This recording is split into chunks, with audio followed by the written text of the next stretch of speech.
Hi, YouTubers, friends, family, and everybody that watches. I know I don't have many subscribers, but I am working on it, and I am going to get more.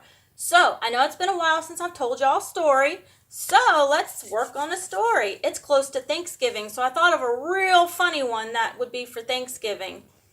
I was loading up my children to go to Thanksgiving dinner to my brother's and his wife and kids, and I had my two boys at the time. I didn't have my daughter. And we stopped to get gas. I was a young mother, very young mother, and I had given my child a piece of gum to chew, my oldest son. And we stopped to get gas. So I fill up the car, and I get back in the car, and my oldest son, Drew, says, "Mom, my gum is up my nose."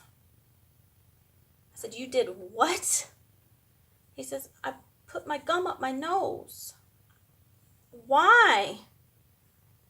I don't remember all the responses because it has been many years ago, but I do remember I drove. Luckily, we were right across the street from home. I drove across the street, went into the house, called the doctor, and I was like, I didn't know what to do. So back in those days, you would just leave a message and they would call you back.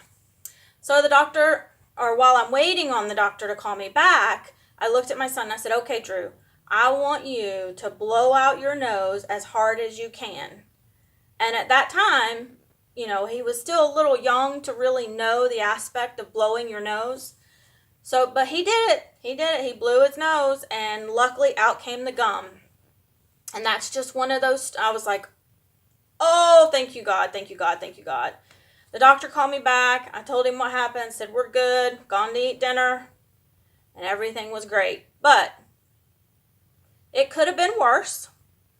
I work in a hospital, so I've seen a lot of things. I know it could have been worse, but I'm glad he was able to get the strength up to blow out the gum out of his nose. Yes, I know, that's pretty funny. But anyway, so that's one story for y'all. Another one